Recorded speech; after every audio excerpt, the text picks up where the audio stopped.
Assalamu alaikum. In today's lecture we will discuss unit number 8 attitudes and behaviors. इस chapter में हम देखते हैं कि कौन सी चीज़ें सबसे पहले हम देखते हैं एटीट्यूड्स क्या हैं और इसके एवोल्यूशंस क्या हैं, यानी किस तरह से एटीट्यूड्स चेंज होते हैं. When we say that attitudes are evolutions we mean that they involve a preference for or against the attitude object, as commonly expressed in such terms as preferred, like, dislike, hate and love. यानी कि हमारे जो attitudes हैं इसमें बहुत सी चीज़ें जो हैं वो हम उनको कुछ चीज़ों को हम प्रेफर करते हैं, किसी चीज़ के अगेंस्ट हम चलते हैं. जैसे कि कुछ हमारी जो फीलिंग्स या एटीट्यूड्स होते हैं वो होते हैं लाइकनेस, किसी चीज़ को पसंद करते हैं या डिसलाइक करते हैं, किसी से नफ़रत करते हैं या किसी से मोहब्बत करते हैं. When we express our attitudes, for instance, when we say I love cheese, I hate snakes, I'm crazy about Bill, or I like Italians, we are expressing the relationship between the self and an attitude object. यानी कि वो चीज़ जिससे हम नफ़रत करते हैं या जिसको हम पसंद करते हैं या जिसको हम नापसंद करते हैं वो हमारा एटीट्यूड ऑब्जेक्ट है. तो हम उसके बारे में अपनी फीलिंग्स बता रहे हैं. Statements such as these make it clear that attitudes are an important part of the self concept. Attitude tie the self concept to the attitude object. एक हमारा self concept है जो हमने पहले पढ़ा था, ठीक है, और दूसरा जो है वो हमारे सामने कोई object है जिसके बारे में हमारा concept है. And so our attitudes are an essential part of us. उसके बाद हमारे पास टॉपिक है structure of attitudes. Attitude structure can be described in terms of 3 components: affective component, behavioural या कॉग्निटिव कंपोनेंट, कॉग्निटिव कंपोनेंट. ठीक है, affective component क्या है? This involves the persons feelings, emotions about the attitude object. किसी चीज़ के बारे में, उस चीज़ को हम क्या कहेंगे? हम एटीट्यूड ऑब्जेक्ट कहेंगे. उसके बारे में हमारी फीलिंग्स क्या है, इमोशंस क्या है. जैसे कि I am scared of spiders, मुझे स्पाइडर्स से, मकड़ियों से डर लगता है. तो मकड़ियाँ जो हैं ये क्या है? ये एटीट्यूड ऑब्जेक्ट है. And I am scared of, ये क्या है? ये उसके बारे में हमारी फीलिंग है. इसको हम अफेक्टिव कंपोनेंट बोलेंगे. बिहेवियरल और कॉग्निटिव कंपोनेंट क्या है? The way attitude we have influences how we act और बिहेव. हमारा जो एटीट्यूड है वो हमारे एक्शन को या बिहेवियर को मुतासिर करता है. अगर हम किसी चीज़ को पसंद करते तो हमारा बिहेवियर और होगा, नापसंद करते तो हमारा बिहेवियर और होगा. I will avoid spiders and scream if I see one. अगर हम स्पाइडर्स को से देख कर डरते हैं तो हम उसको देख के चीखेंगे या उनसे बचने की कोशिश करेंगे. लेकिन अगर हम उन चीज़ों को पसंद करते हैं तो हम उनके पास जाएंगे, उनको गौर से देखेंगे, उनको टच करेंगे. ये हमारा क्या है? ये बिहेवियरल कंपोनेंट है. फिर है cognitive component. This involves a person's belief, knowledge about the attitude object. For example, I believe spiders are dangerous. यानी कि हम डरते क्यों हैं? हम किसी चीज़ से, पहला था अफेक्टिव कंपोनेंट यानी कि हम उस चीज़ से डरते हैं. दूसरा था हमारा बिहेवियर उस पर, कि अगर हम डरते हैं तो हम देख के चीखेंगे, उससे दूर भागेंगे. और कॉग्निटिव कंपोनेंट ये है कि हम क्यों डरते हैं? हम इसलिए डरते हैं कि हमारा बिलीव है कि वो डेंजरस होते हैं. This model is known as the ABC model of attitude. अगर आपसे क्वेश्चन कोई पूछते हैं कि what is the ABC model of attitudes, तो आप बताएंगे अफेक्टिव कंपोनेंट, बिहेवियरल कंपोनेंट और cognitive component. Some attitudes are stronger than others. Some attitudes are more important than others because they are more useful to us and thus have more impact on our daily lives. The importance of an attitude as assessed by how quickly it comes to mind is known as attitude strength. यानी किसी भी चीज़ के लिए हमारे mind में जो attitude आता है या जिस तरह से हम रिएक्ट करते हैं, कितनी स्पीड से आता है, उसको हम एटीट्यूड स्ट्रेंथ कहते हैं.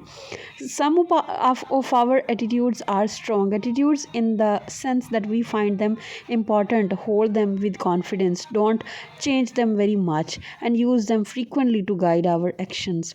These strong attitudes may guide our actions completely out of our awareness. Other attitudes are weaker and have little influence on our actions. किसी चीज़ पे हमारा जो बिहेवियर होता है, जो एटीट्यूड होता है वो स्ट्रॉन्ग होता है और किसी चीज़ पे हम उसको इतना ज़्यादा रिएक्ट नहीं करते, उसको हम फिर वीक जो है वो एटीट्यूड बोलते हैं। What is social behavior? Social behavior is a term used to describe the general conduct exhibited by individuals within a society. एक सोसाइटी में हम जो चीज़ें वाजे करते हैं, अपने जो बिहेवियर्स शो करते हैं, उसको सोशल बिहेवियर कहते हैं.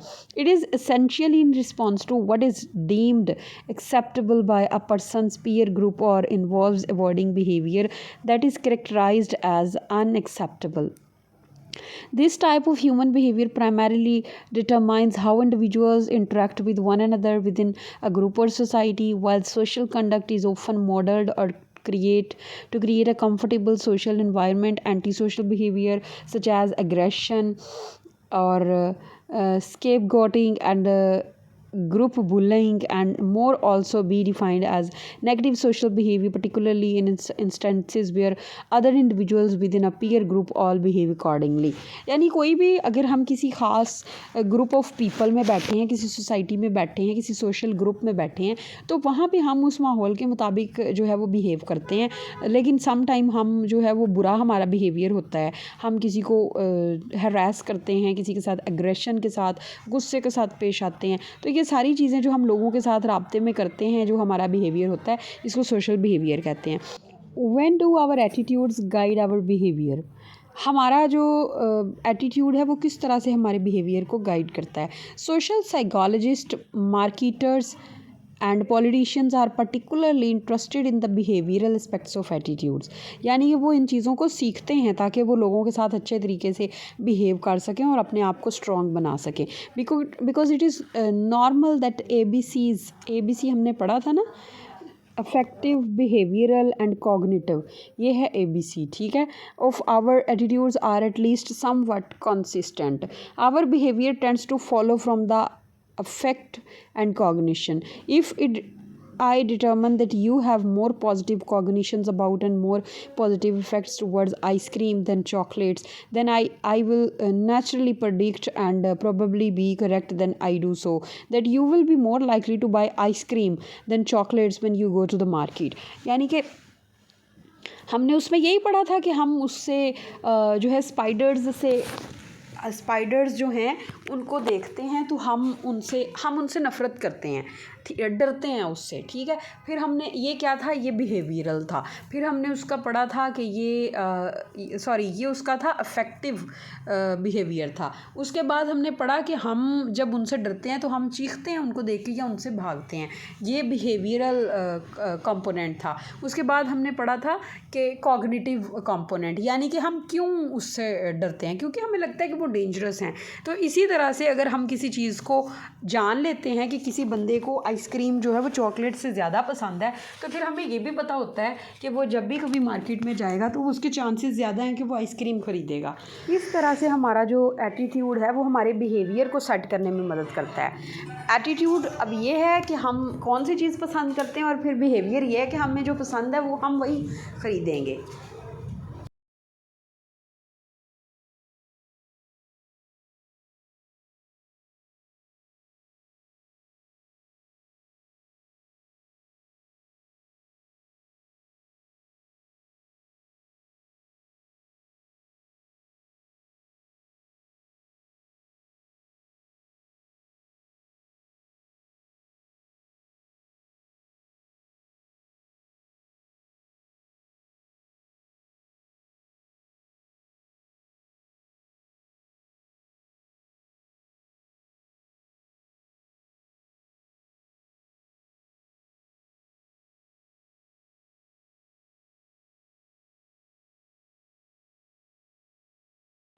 उसके बाद individualism is the concept of giving priority to one's own goals over group goals and defining one's identity in terms of personal attributes rather than group identifications. Role playing. The word role is borrowed from the theatre and as in the theatre refers to actions suspected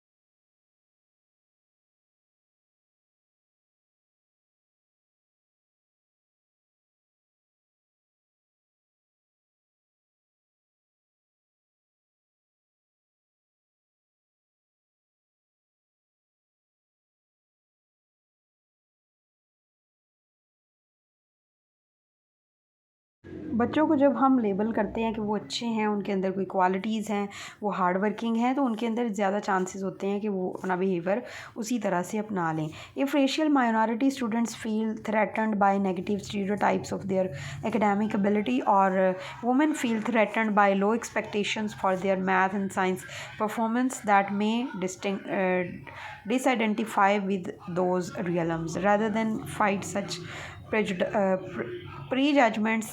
They may identify their interests elsewhere. Role playing. The word role playing is borrowed from the theatre, and as in the theatre refers to actions expected of those who occupy a particular social position.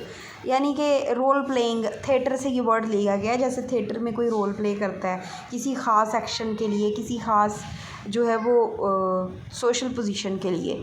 When enacting new social roles we may at first feel phony, but our unease seldom lasts.